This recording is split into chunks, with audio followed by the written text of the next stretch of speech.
Welcome to the Failed podcast. We have a great episode today. I sit down with Jared, one of the Jareds, the taller Jared, the funnier Jared, just kidding, from Tales from the Fort. We talk about his early years in life, going through some family things that, just helped him grow up, finding, his love in high school and getting married young, starting a family, very career-driven life. And there's a lot of nuggets in here. If you're a father, he gives some great insight from his life experiences, and he shares some of the challenges that he's faced as a podcaster, as a husband, and as a dad. It was a great sit down. Thank you, Jared, for coming in and joining me here at the Failed podcast. So now, here's the interview. I hope you enjoy it. What's going on, everyone? Welcome back to the Failed podcast. I hope you've been enjoying the episodes that we've been putting out. Thank you for your support. Thank you for subscribing, commenting, and some of my friends and stuff, they send me messages on DM. Thank y'all so much for the support. That's always appreciative whenever we're doing like a venture like this, something creative. And so here we are again. We have a great guest with us today. Jared is in the house from Tales from the Fort. Now, the podcast has two Jareds. Yes. Right? There's the brains and then there's the muscle.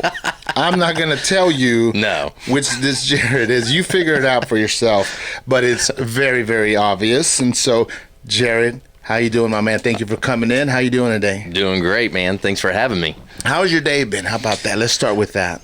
Good. Monday, so it's getting back in the work week, and it's Thanksgiving week. So I work for Quick Trip, and we're getting busy with the holidays coming up. So all the travelers going to Grandma's house and everything. So we're going to be busy the next 3 days. Not like we're not already busy. Yeah. I came down from Houston, and I hit a QT. Mm-hmm. Oh my goodness, I have never seen this. Okay, there was like maybe like 10 buses that had just showed up, teams and whatever. And there was cars in every gas pump. Yes. And cars waiting.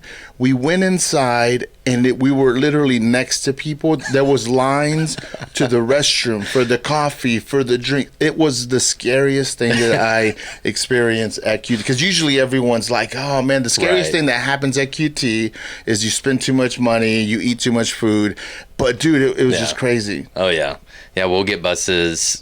When you go into those type of quick trips where we're on the highway, we'll get sports buses, tour buses. Bad timing. Yep. I was like, whoa, man. But anyways, thank you for coming on. It's been a while in the making. I went on Tales from the Fort. I really enjoyed it. Y'all treated me very well, and I just wanted to say thank y'all for having me on. I'll actually put a link in this show's description to that pod, and for people to enjoy. Did you enjoy? How was my visit on Tales from the Fort? Your visit was great. You kind of grounded us a little bit, and brought us down, and was like, hey, because you quizzed us on some things. You came with some questions. Yeah, no, it was fun. It was a good time. Good, yeah. And so, how long have y'all been podcasting for? About a year and 3 or 4 months now. We started in September of last year. You have such a radio voice. I hear that a lot. Yeah. So, have you ever done any broadcasting or any voiceover work? No, I've so wanted to, though. Okay, try this for me. Just say, okay, follow me. Welcome, and you're listening to the Failed podcast with your host, Sam Esquivel. Okay, ready? Go. Welcome, and you're listening to the Failed podcast with your host, Sam Esquivel. What's your last I screwed up your last name. Roosevelt? Yeah, Esquivel. No, that's good, dude. See? Nah, I love it, man. I think you did it on purpose because you didn't want me to use it. Right. Did you mean to flop? No, I'm joking. Oh, No. Why would I do that?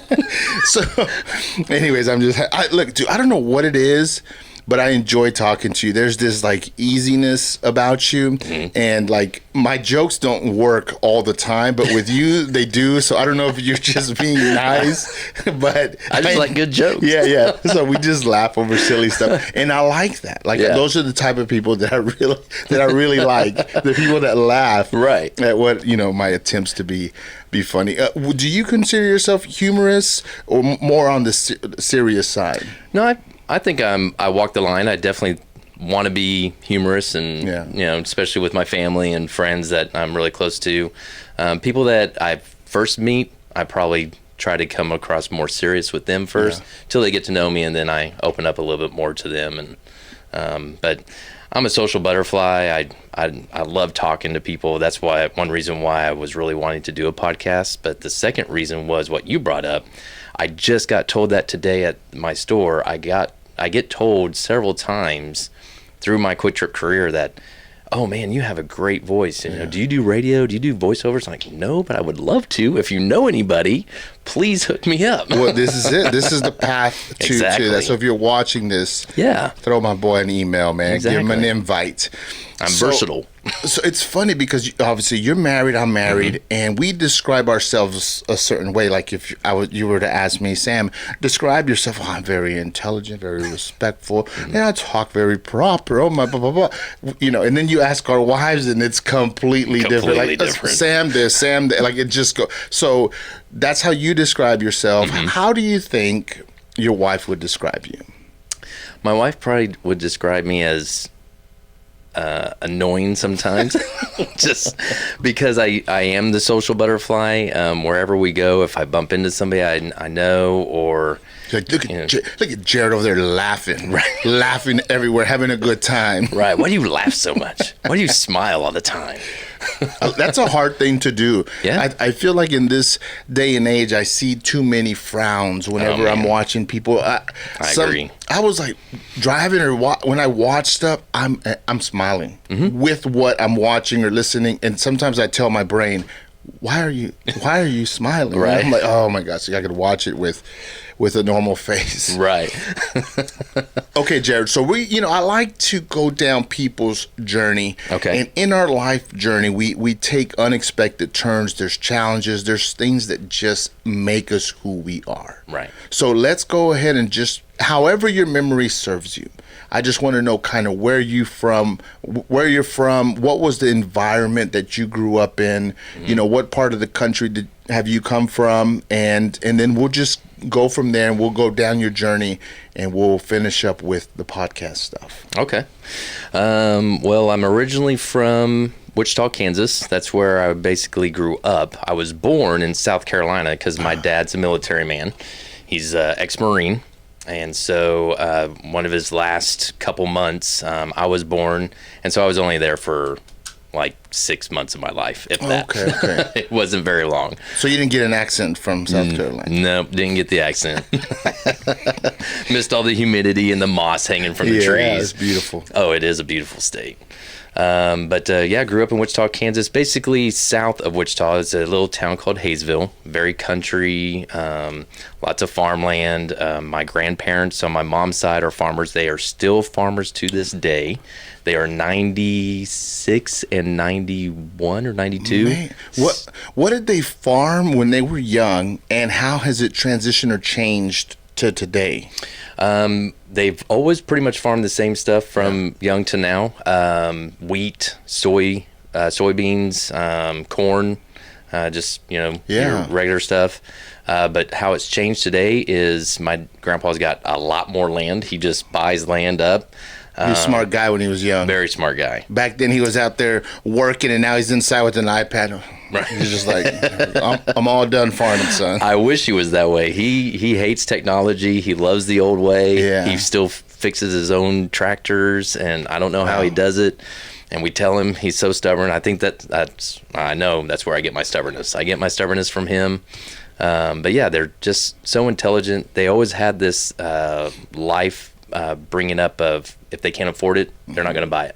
They've never had a credit card. So whose parents are those grandparents that farmed? Those are my mom's. Your mom's. Okay. Mm-hmm. Is there some things that they taught your mom that you learned, but they learned from your grandparents? Because farming and being that close to the ground and just watching this world change, right? And they're like in this time warp, like everything has changed. But farming, although there's new technologies and stuff like that, but it keeps you connected. The time moves so much slower whenever you're in that kind of industry. What are some lessons that you think you've gotten from your mom that she got from them?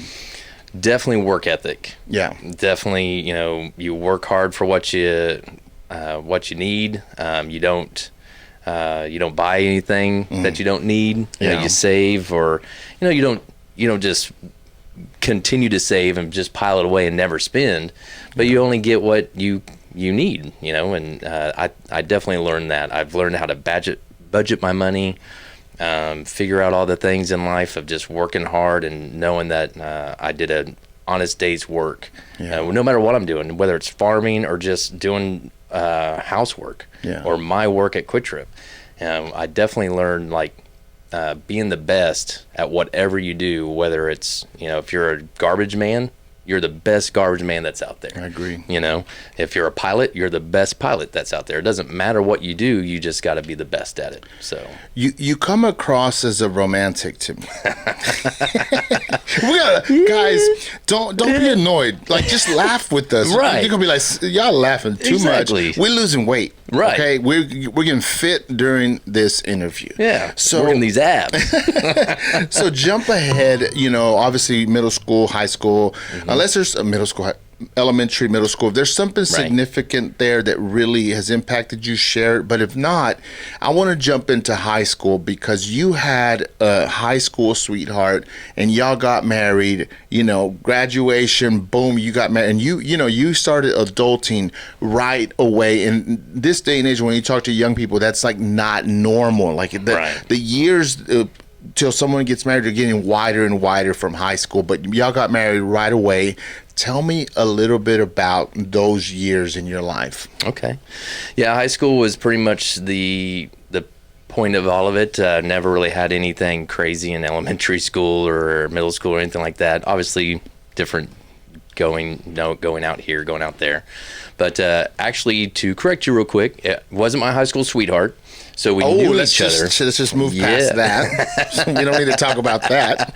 We knew of each other. She dated my best friend, and I dated her best friend. Yes. I mean, we were a group of friends just together. Yeah. But and then we graduated in '97, and after graduation, my girlfriend and I called it quits. We no longer were seeing each other, and so I was starting to date other girls, but she kind of kept going off and on with my best friend. But I always liked her. I always enjoyed when we went out on double dates. It's like, this girl's not just attractive; she's smart. She's got a lot going for her. I don't know what my best friend's doing on screwing everything up every time with her. Good thing he did. Exactly, yeah. But yeah, eventually, it is a cool story of how it all kind of conspired. But don't know how long we have, because it's kind of a long story. Yeah. But we got together, and she came out into one of my Quick Trips when I was working there late at night. And she invited me over to her place when I got off work, and went over there, kind of hung out. We hung out until the sun came up the next day, just talking, learning more about each other. And the rest was kind of history. Once, we started dating, then I started hanging out with her more. We started going out doing different things. We actually got an apartment together, which our parents didn't really like. How old were y'all at this time? We were 19, 20? 18, 19. Okay, so y'all were kids, man. We were all kids. As parents, it's our job to kind of, jump in and say, whoa, kids. Right. Y'all don't know what's going on. And sometimes it can bring a lot of negativity. It can cause us to either be mad or grow resentment towards our parents. And then it draws us towards what they don't want to happen. Right. How did your parents and her parents handle it? Was there stuff that you learned from it that maybe you'll put to practice with your kids, or was there some things your parents did do right usually parents, we're parents, and we'll say and do things that we will regret later.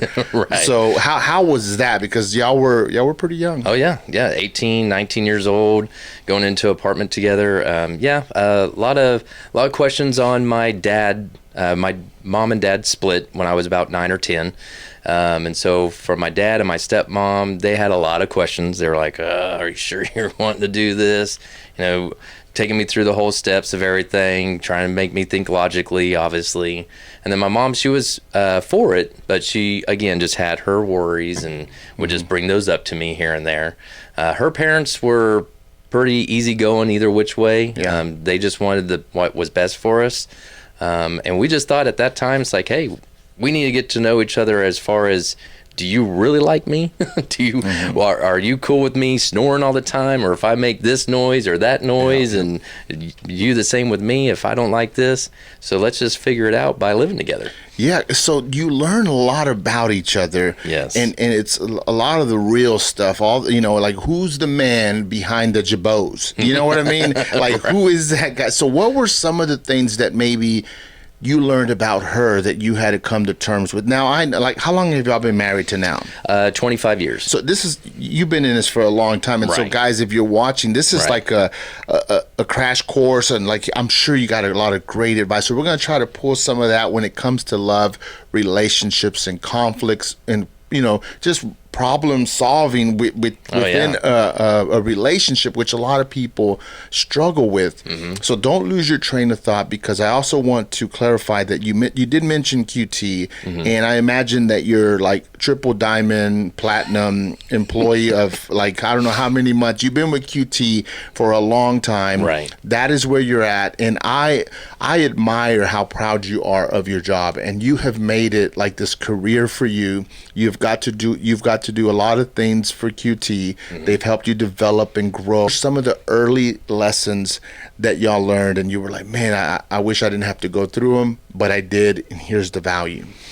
I think the biggest thing is just the overall communication. Communicating with the opposite sex is hard at the beginning. Right now we think it's easy, but even 25 years of marriage, we've had some struggles of, communicating properly and be like, hey, I didn't really care for this or whatever. But early on, you're 18, 19 years old, moving into an apartment, and now it's like, I stopped at my buddy's place on the way back to the apartment, and I didn't call her or tell her. And then I get home and, oh boy, here it comes. I'm like, well, who cares? I'm not married to you. You're not married to me. I just stopped at my boy's house. Why are you getting all upset? So y'all moved in, but y'all weren't married yet. Right. No. How often would that, like, we're not married yet? Like, what brought y'all up to the point when you asked her to marry you? And how did you see, like, man, maybe I shouldn't think like that we're not married and I can behave a certain way? How did you grow from that? Right. I think once we started hanging out, just being in the apartment together and going shopping together and just doing everything together, we just found out that we liked a lot of the same things. There was a lot of things that she likes that I don't like, and there's a lot of things that I like that she doesn't like. Sports. She hates sports. She doesn't like watching sports. She doesn't like playing sports. But I love sports. I love watching them. I love playing them. All those things. She'll watch the major events. Like when my Saints went to the Super Bowl finally, she was into that. She really got behind me. I think she was just there to cheer me on. Just a little victory that my team finally got there. But just digging into those things and seeing that I've got another person that I've got to understand and relate with on so many different levels. And so going through that sucked, because there's a lot of times where you want to storm out, or we did storm out. She would take off, or she wouldn't come home, or I wouldn't come home for a while, just because we were just upset going through that. But then you sit down and you think about it, and you're like, that's childish that I'm upset about this. Yeah, but y'all were young. Exactly. So how did y'all mature together? How could you identify when y'all would grow and you're like, man, we're becoming better adults. We're becoming Right. better at marriage. What were some of those times? Was it when you had your first kid, when your kid came a certain age? Like, how many kids do you have right now? We have three. Three, and that's it. Y'all done? That's it. We are done. So what was having the first one and y'all being so young again? Right. Were y'all still in the apartment? Were y'all married? We were finally married. We got married in June, and my son was born in September. So, we found out that we were pregnant, and we didn't jump right in. It's like, oh, well, we're pregnant, so we might as well get together. No, that's not the way to get into a marriage. You should never do that. That's another reason why it took a while. In June, I finally asked her to marry me because I started to see all the positives that were going on with these things. That I could see myself with this woman for the rest of my life. All the different things that she would do for us as a couple, like doing dishes, doing laundry, all the things that I would do for us as a couple, doing dishes, bringing home the money, because I was kind of the breadwinner at that time. But then she started getting her job, and then she got pregnant, and so once we had our first child, that's really when we just kind of looked at each other and just knew that we're in this for the long haul. We're married, and we should have already been thinking that, but as soon as he came in to the world, we just were like, we got to do this now. What were some qualities that you saw in your wife when you first met her that still stand strong today? And from back then, because people change, but the stuff that makes us real, it will last forever. And you can ask a couple that's in their 80s or 90s, and they're like, I love this about her because that's how I met her. Have you discovered that? Do you know what that is? Could you tell us a little bit about that? Yeah, there's a couple things, two big things. The first big thing is, I think I kind of already mentioned, just her intelligence. She is just so smart, and not just, intelligent as far as, being able to help with kids' homeworks or being able to get a job and continue to grow in that job, but just intelligent with money. With life stuff that's going on. That's one thing I've always told my kids, and I tell a lot of people that are getting into relationships, you guys got to figure it out if you're a buyer or or a spender, I should say, or are you a saver? And neither one's really wrong, but you got to be able to admit to it and understand what it is. That way you can budget your money accordingly. Got it. And that's what she's smart in. She is so smart in budgeting money and knowing what we can and can't do. And she's got that respect for it to where she can cut it off. And I can cut it off. We can be like, okay, we're not spending any money. This is a meat and potato week. We want to have sirloin and lobster every week, but you can't. There's days where you got to eat some beanie weenies and things like that to get through it. So that intelligent, and then just overall fun. I am an extrovert. She is an introvert for sure. Interesting. But when she gets to know people, when she gets out there into what she loves to do, concerts, for example, we love going to concerts, Breaking Benjamin, Shinedown, things like that.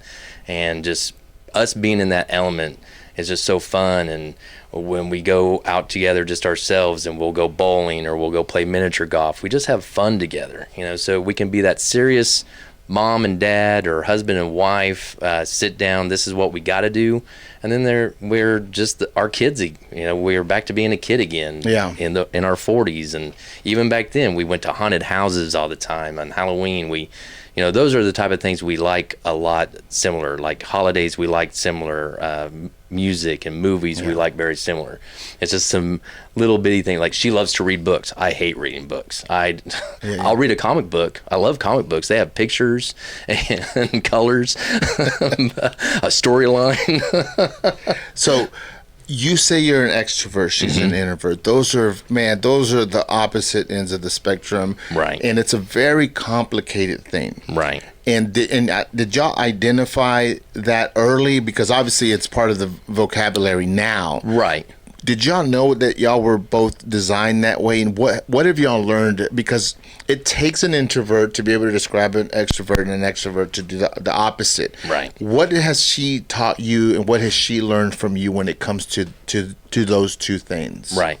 I think what she's taught me is that I don't have to be the life of the party. It's like we can go into this little get together, whatever it is, and I can just be myself, just sit down, calm down, just blend in type deal.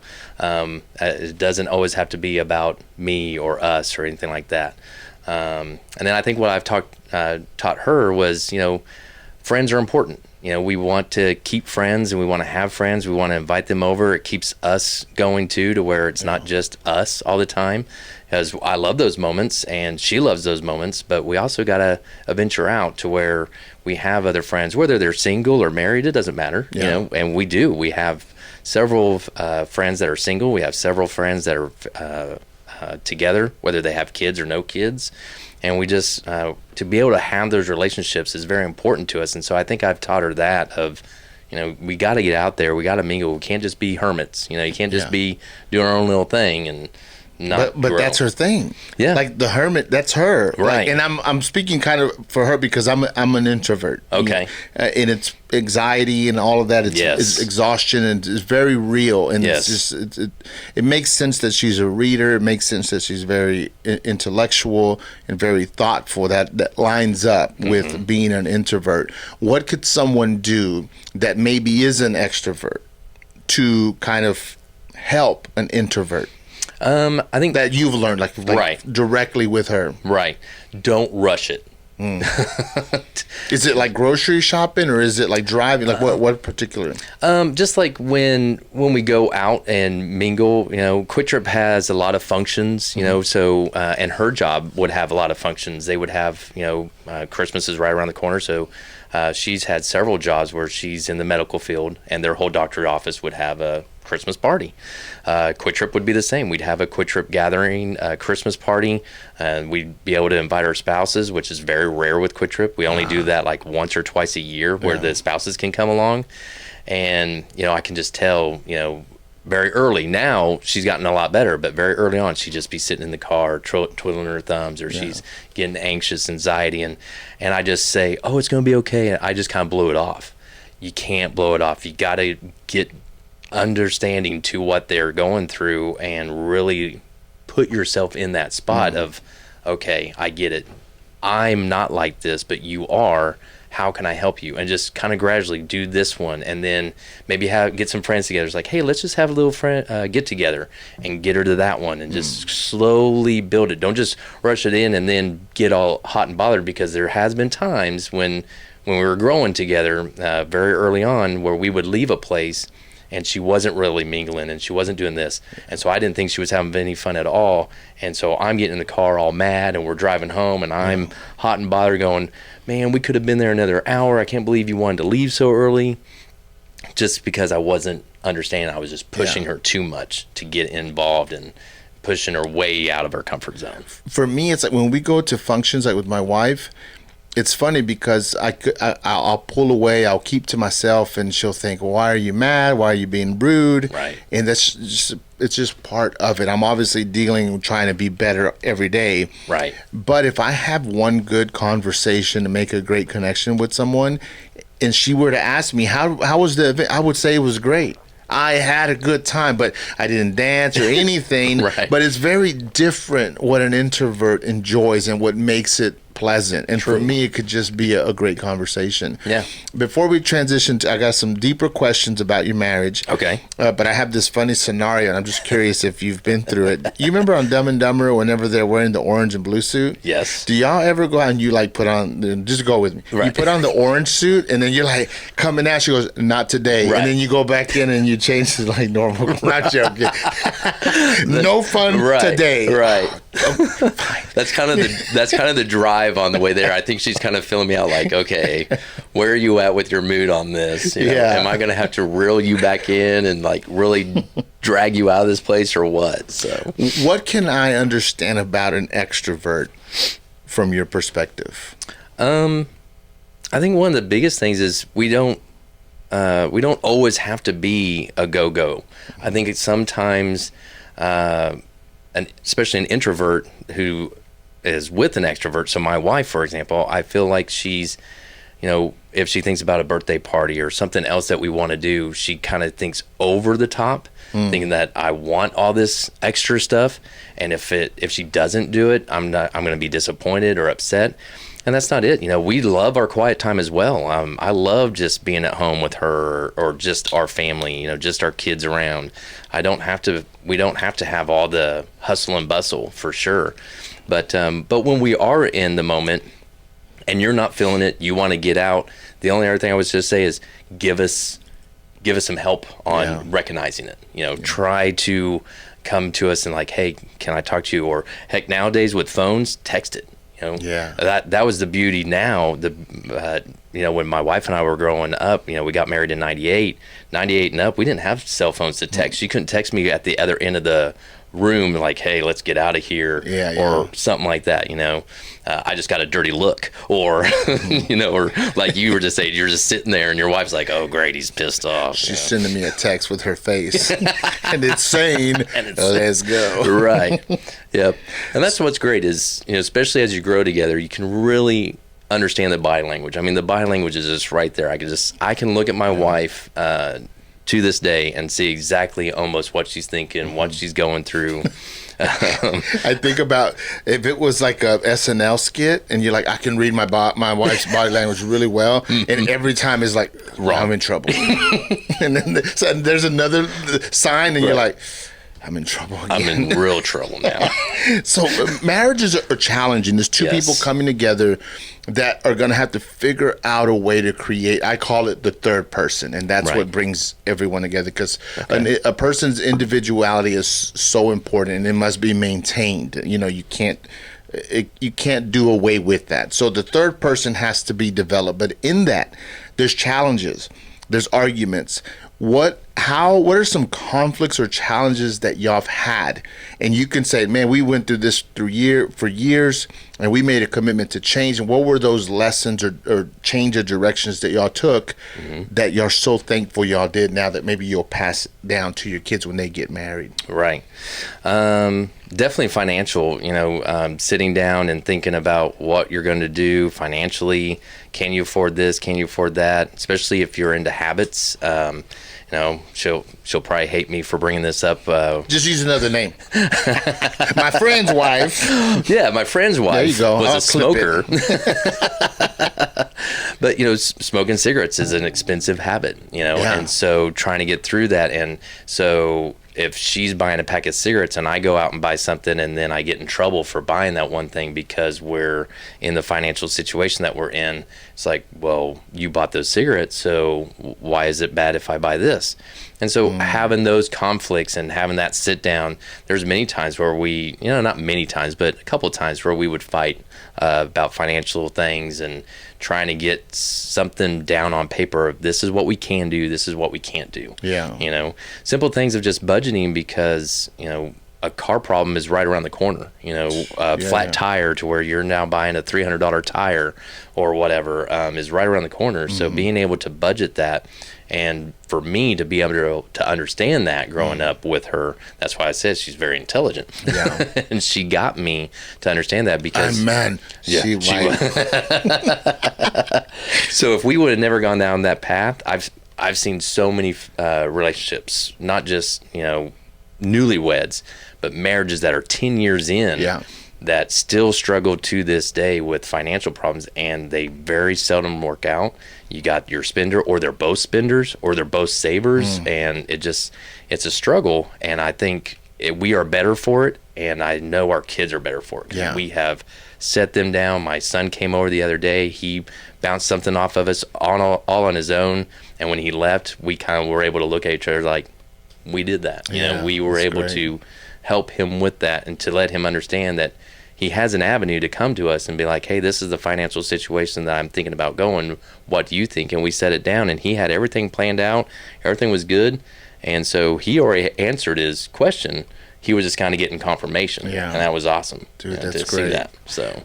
So obviously, in the early years, relationships and getting on your feet, there's times of struggle. There's times when we're short and we can't, whatever it is. Right. And it really brings people closer, like a husband and wife, like if you're struggling. what are some instances that y'all have gone through? Because like when me and my wife, when we have been short, and let's say that we can't even buy groceries, Right. like we're that tight, Right. And for me, it's so crazy because I overlook it once we get good again, but man, we look at the fridge very different, and I swear we will clean that fridge out and be like, we never use that, and we're eating it now, and it does something to us because it brings us together in that struggle. Obviously, Right. we're always striving to make more money, be more successful, but it's almost like it's so important to go through that and having those conversations that as a man, it's kind of embarrassing at times when your wife says, we don't have enough, and you're like, dang, I didn't make it this month or whatever. It's hard. Right. But I think it builds a bond. And man, it just adds so much 100% to a relationship. Can you think of a time where maybe you were like, man, I didn't live up to it, but your wife encouraged you and y'all made it past? Right. Yeah. Obviously daycare is expensive. Oh, yeah. So my wife was working, but we had our second child and we moved to Phoenix with Quick Trip. And it was just me working. Mandy wasn't working because why? Everything that she would have worked for would have went to daycare. So why do it? So there was a time where, I was working doubles, working on my days off because of that. Exactly what you just said. It's like, man, we don't have it this week. And I'm like, I'm not going to let that happen again because I'm man and I'm going to provide. So I go in and work extra, but then I don't see my family when I do that. Yeah, it's a tough choice. Right. And so that's when, you're right, we definitely bonded. And our scenario was a little different because, a lot different because we didn't have any family around at that time. We were in Phoenix. Moved. Yeah. Yep. We moved to Phoenix. We had some Quick Trip friends, some people that we knew there, but you're not going to go up to them and say, hey, can I get a couple hundred? And we're a little tight right now. It's not like mom and dad. And not that mom and dad are in a whole nother country, but they're 4 to 5 states away. They're a whole day away of getting in contact with and seeing if they can send us any money. And so we just hunkered down and we made it a pack of, this is what we're going to do. And that's what I brought up, the whole steak and lobster or hot dog week. Yeah. If you're making raviolis every day or mac and cheese and hot dogs every day for a week or two, then that's what you do. But it does, I totally agree with you. It brings you so much closer because not only can you not really afford the groceries, so you're nickel and diamond food, you can't go anywhere. Yeah. So you're stuck at home with your family, learning about each other and talking and discussing and having that time. So, y'all, you have 3 kids. Let's jump ahead to when they're a little bit grown. Your marriage is a little more mature. Right. What did y'all learn? What were some of the biggest lessons from having 3 kids? And then, just establishing yourself more now as parents. Now, not only are you just providing for your spouse, but now you're providing for your kids and you're teaching them. You have to be there for them. Now, it ain't your money. Now, it's far from your money at that point. What are some things that you learned about yourself and your marriage during that time? About myself was just determination. Yeah. I learned that I was determined to provide for them. The reasons why I moved up with Quick Trip was for them. I was a part-time employee. I was a full-time employee, but I was doing a part-time training program. I was a clerk trainer for Quick Trip when my son was exactly born. And it was paying good. It was a new position, so it was kind of in the flux of learning different ways of how we could pay it. But I knew I needed to get to the next step. I needed to get to that assistant manager role, then the first assistant, then store manager. I knew I had to keep going forward because what I was earning wasn't going to cut it for now a baby coming in. And so I just made it an obligation on myself that I was going to do whatever I could. If it wasn't with Quick Trip, it wasn't going to be with Quick Trip. Yeah. But Quick Trip and I were on a mutual page of I do great for them, they do great for me. And it's just been a great relationship that whole way. And then as they kept coming, the kids, I mean, so we had our second one, and then our third one took 5 years from our second one to happen. We kind of contemplated it, what were we going to do, what were we wanting, because we already had a boy and girl. I was set, us guys, we're good. It's like I got my son, I got my daughter, but Mandy was still thinking, should we go for a third? And so 5 years after Casey was born, my middle child, we went again and had our third child. And at that point is when I started learning, I just lost the word, coming together.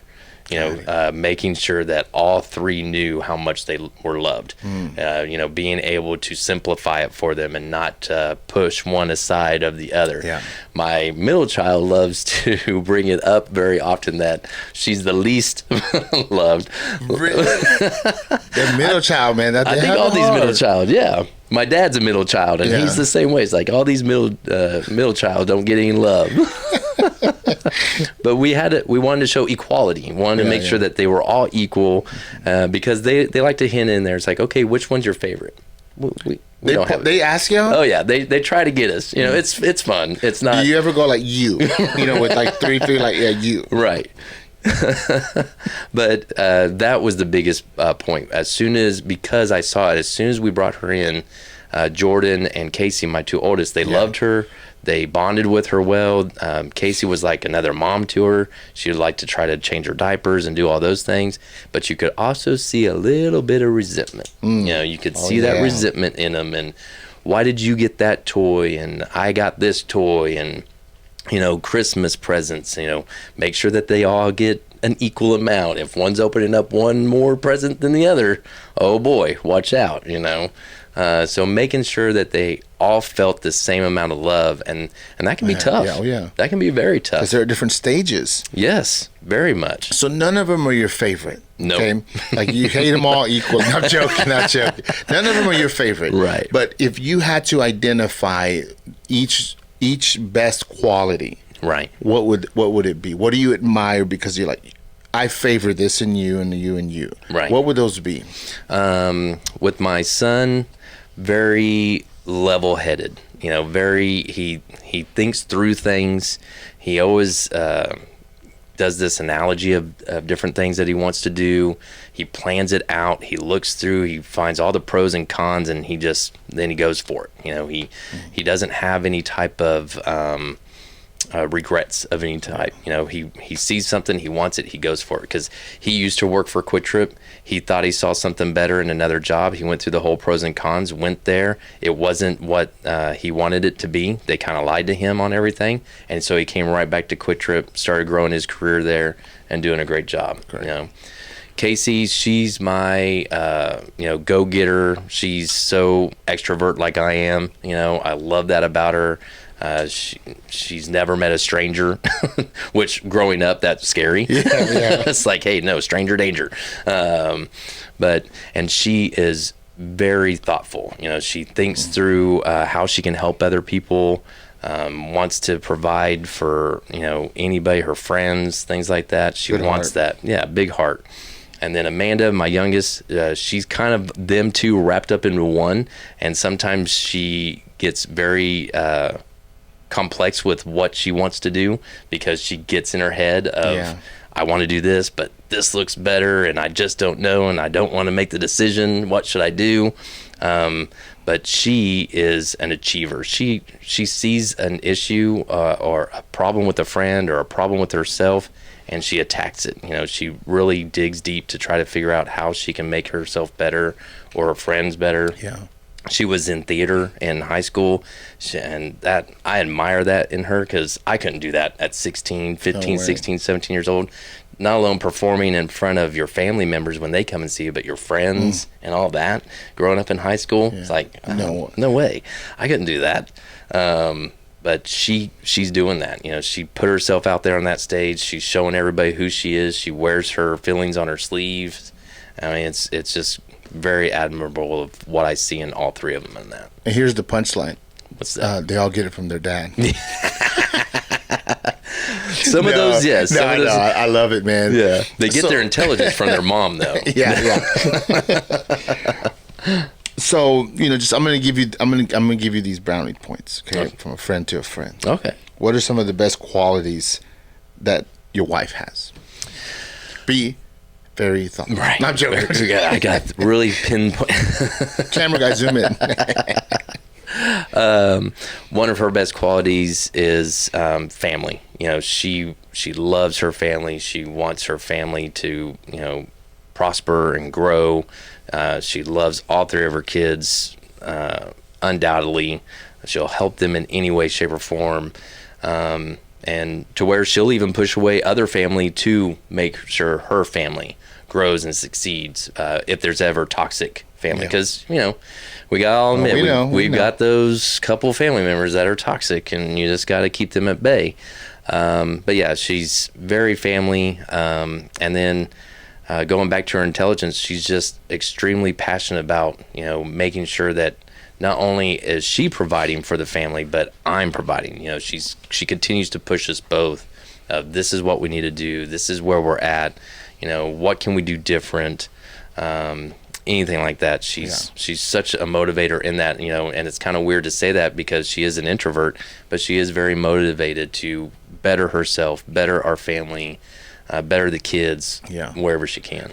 When it comes to introverts, the people closest to them get the best of them. Right. Like it's just something. Exactly. So you've been at QT for how long? 28 years. 28 years. It's been through a lot of progressions. We know QT today as it's just amazing. Like they recently opened one up near here. It was like one of their signature stores in a downtown area. And they just do good work.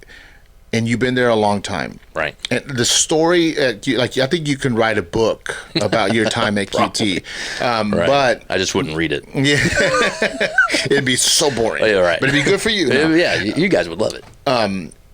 Tell me some of the lessons and what, because you're committed, you've been there, you've grown. What have you learned? And obviously, what are some of your goals being there? Right. Really learned patience, for one. I was a person that did not have patience. I didn't have patience for anybody. For example, I loved playing sports, but I didn't like teaching sports. If I had a player, if I really knew the player, he was a really good friend, I'd coach him up a little bit. But if we didn't really know each other and you weren't getting it down, you're on your own. But I'm not that way today, because of Quick Trip. They've taught me how to grow as a person and grow other people, because you have to grow other people in that business, really in any business, but definitely in that business, because otherwise you're going to do everything. Yeah. If you don't grow your people, if you don't train and teach and develop, you're going to be doing everything. You're going to work 70, 80 hours a week because you're the one in there doing everything, because you haven't taught anybody. You haven't let anybody else grow. And then what are some leadership things that maybe you could share with us? Like if you're leading a group or you're managing some people, what are some things that you've learned that have really paid off? Yeah. Well, other than training, really digging deep and taking the time, that's the biggest thing. And that's one thing I don't think any other company that's like Quick Trip understands. Quick Trip spends a lot of time and money on just training. Yeah. We have training programs for not just our people growing up with us right now, but even for us old guys that have been around for 28 years, they have another training program coming through these different things called skill schools that they put you through. Yeah. And it's just, again, it's something that the company doesn't have to do, but they do it because they know the rewards from it. Yeah. And so seeing that, I knew, okay, I've got to train my people. I got to get them to understand things. But then the other thing was to delegate. As a leader, you have to delegate things out, because then that lets them really grow, because they do what this podcast is all about, fail. And that is so important to a person in a work group, is to fail. You've got to fail a couple times. I don't mean the whole every day you fail, but I'll give somebody a task and I purposely give them that task to see, will you succeed at it or will you fail at it? And a lot of times I see that the person that fails first grows quickest, because they took that step back, they see what that was all about, and they're like, I'm never going to do that again. Yeah. And they learn from that. I've failed a lot. You know, I have seen a lot of different things with Quick Trip that I've failed at. Just simple things like customer service. You know, customer service is number one with Quick Trip. And without your customers in any business that deals with the public and customers, if you don't have your customers, guess what? You're not going to have a job after a while. Yeah. And so customers, your customer service becomes number one. And so learning that craft, not to just say the simple highs and hellos and things like that, but to actually dig in and be customer service professional with them, you know, talk to them, engage with them, you know, ask them how their day has been. If they have a problem, go and show them the issue. That's the biggest thing that I didn't do back growing up. You know, somebody would come in, hey, your pump's not working. It's like, okay, well, try this. Another one. Yeah, go to that one, you know. But as I grew and I saw other people, I understood now, oh, I got to go out there. I need to be hands-on with them, show them this is exactly what you're doing wrong. Or, yeah, my pump just sucks. It's not doing its job. And so, yeah, I do need to move you to another pump. So, but when I became that leader, delegating those tasks, letting these other employees, especially my assistants, run the show and do different tasks, that really showed me, wow, now I don't have to fear them doing this task. I can go home. I know he's got this in charge or she's got that over there. I'm good. Is there a secret menu for the... I wish. There isn't? No. Okay, I was going to tell you to let us know a secret menu thing. Okay. No, we're not that cool. So... You're obviously, well, how do y'all label yourselves in the podcast? Is there's an A mic, a B mic? Are y'all both host? Or is there a host? Are you the co-host? I want to make sure that I label you correctly. Right. He's host and I'm co-host. Okay. Or he's A mic, I'm B mic. Very good. Yep. So how did y'all come to that understanding? Because that's a tough conversation. Right. No, I'm joking. No, so just, how did it all come about? Right. How long were you and Jared? There's two Jareds. Two Jareds. How did y'all tell me a little bit about your friendship and then how y'all decided to turn the mics on and do this thing that to me is very difficult. You know, it's people see it as fun and let's just do it. But there's work that goes into it. Of course. And you got to show up every time. So how did it come to be in the Tales from the Fort? Well, Jared and I met through Quick Trip. I went to a store here when I first got here. I've only been with this division for about 6 months, and he was working at a store in Roanoke, and I became the store manager there. He was the first assistant, and he was kind of, when I first got there, it's like there could only be one Jared in this town, but he spells his name wrong, so I'm the original Jared. So I'm the proper. I'm the proper Jared. My Jared is spelled the right way because it's in the Bible. So it's a lot of. I tease him about that all the time. But no, we found out through working together because we worked Monday through Friday together. We were actually on the same shift Monday and Tuesdays together. And so we just kind of bonded. We understood what we both liked, and we liked a lot of the same stuff.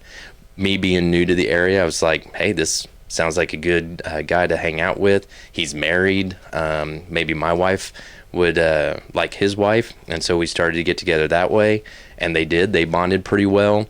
And so we just kind of started making this pack and just kind of going around. And then he moved to San Antonio.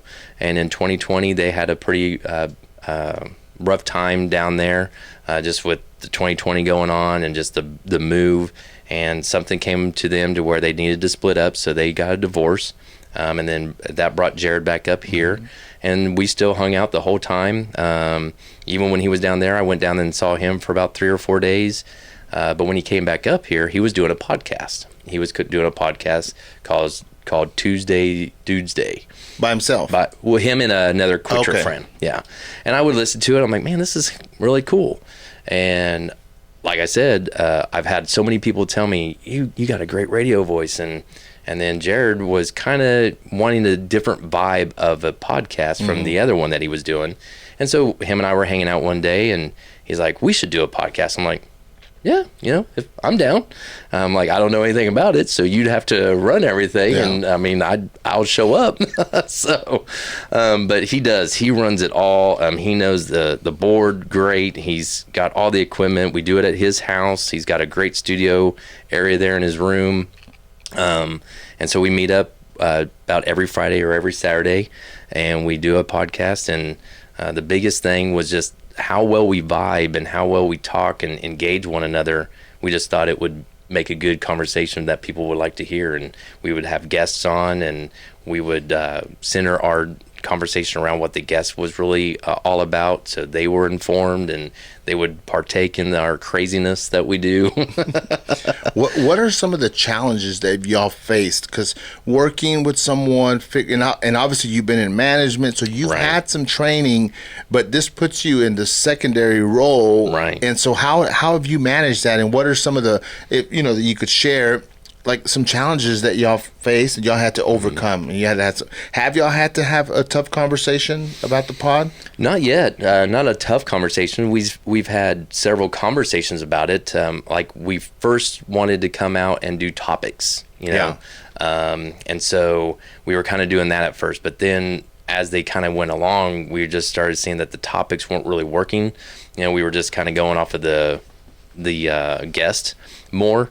And so we kind of had to adapt to that, because I was kind of under the impression we were going to continue to do just topics. And so we talked about that. We brought that up. It's like, hey, what are we doing?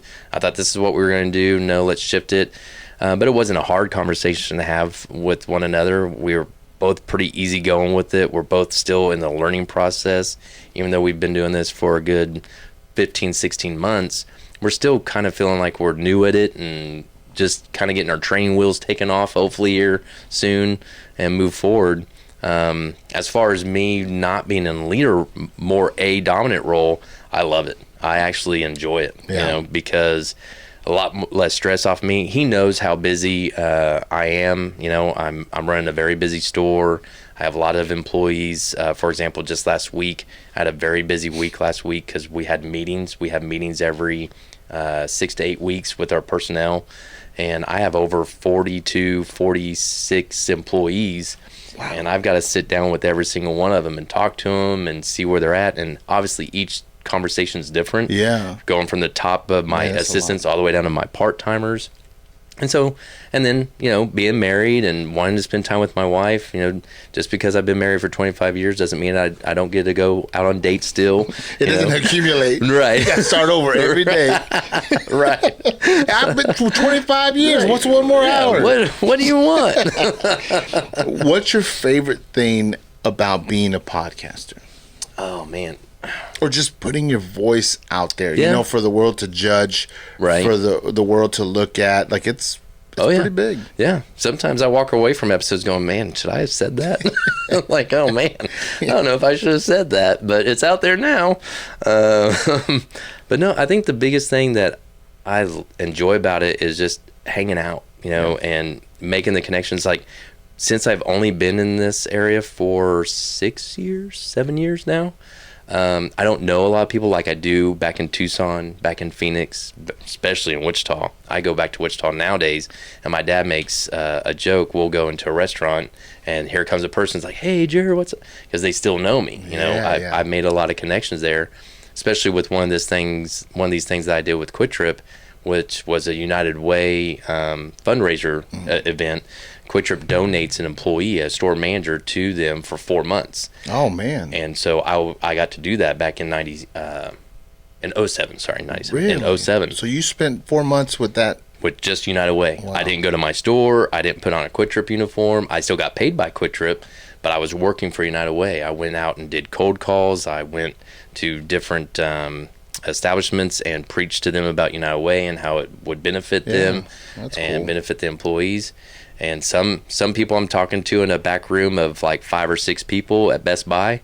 Others, Wichita, Kansas is the air capital of the world. So we have Boeing, Spirit, Bombardier, Cessna, all the big aircraft companies. And so I'd be up on a lift in a hangar talking to 100 to 200 people. It's just that's like, cool. That's weird. Yeah, that is. And you first start out going, I'm with United Way, but I don't work for them. I work for Quick Trip. And then everybody's like, what? What's going on here? So doing those type of things, having that relationships, I really like. I really love, getting to know other people, not just other podcasters, but we've been interviewing some rappers that are hitting the scene. And so I love local. I love local business. I love local stuff. I love breweries, because you're not going to a chain, and dealing with the chain, like Chili's and stuff like that, and eating there. You're eating at a local restaurant, this mom and pop that put this together. Yeah. Not only is their food 10 times better, for one, but for two, you're helping out your city, your local area. And so seeing that now in a podcast world, it's like, oh man, that's even better, because now we can put this on our podcast and get their name even further out. Yeah. Right now we're not hitting, every airwave out there, but we're getting pretty good responses from people. So even that 20 people or 50 people that we have on our show, we had a show that hit 180 some likes and listens. I mean, that's 180 people now that got to know this guest. That's someone local, someone new, and hopefully they just take off from that. So. What's one of the best lessons that you have learned from the podcast? Watch what you say. Yeah. Watch what you say, for sure.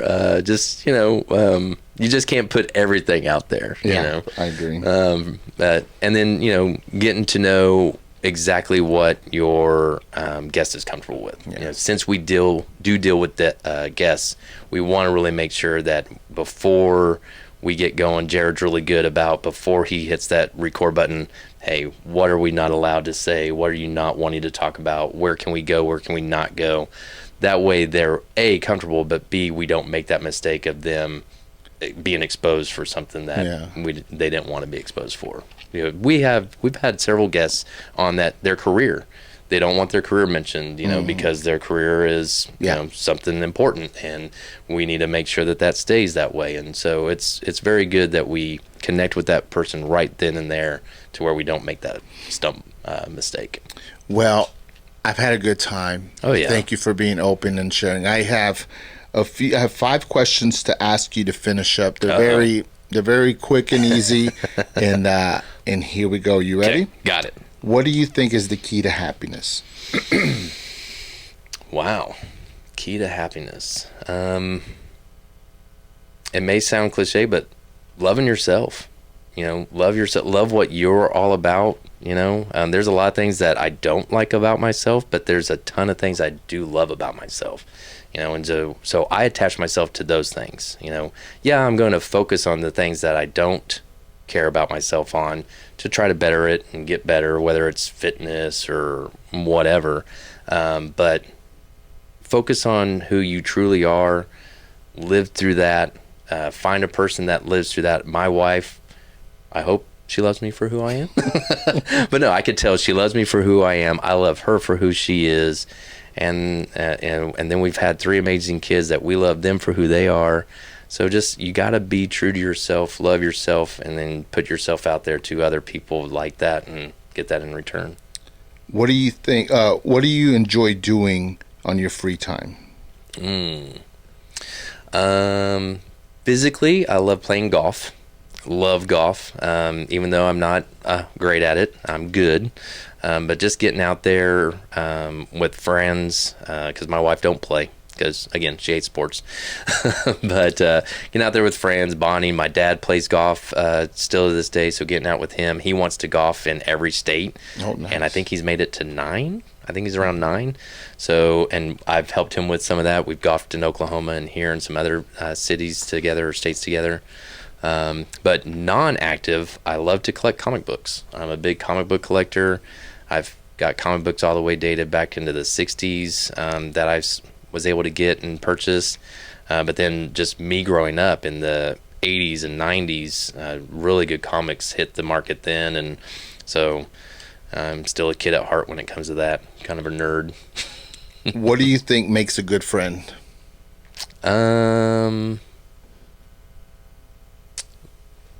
Makes a good friend. Listening, being there, being understanding, even through something that you may not agree with, but letting them tell you. I've had several friends that I don't agree with what they did. I don't agree with what they're doing, but I let them vent to me, and then I tell them, and I'm straight up with them. So being honest too, being an honest friend, let them know, hey, I wouldn't have done that, or I don't agree with that, but this is what I think you should do. Take my advice or leave it. But no matter what, you could do something that I just totally hate. I'm still your friend. I'm still going to be there for you. You can come to me for anything, and I'll help you out. What are you most proud of in your life so far? My family, definitely. Not just my kids, but just the marriage that my wife and I have. You know, to look back and see 25 years gone, and we're still where we're at. Yeah, it was not perfect. I tell you right now, if anybody, no matter how many years they got, say that their marriage is just perfect, no, they're lying. And if they are perfect, well, I guess more power to you. But I think the struggles that we had made us more today what we are than the good times that we had. I mean, yeah, the good times are great. We love the good times. You're always going to remember the good times. But the bad times, those times where you just feel like there's nothing else left in you to keep going, those are the times where you're going to be like, all right, I'm going to learn from this, get better at this, and move on. And then just seeing those kids of mine grow up. You know, I've got a 25-year-old, a 23-year-old, and an 18-year-old that, you know, they're just killing it. They're doing a great job. They're struggling too, like anybody right now in this day and age. You know, nothing's cheap, but they're learning, they're growing, and they're making it. So I love it. What do you hope to achieve in the future? Oh, wow. That's a dang good question.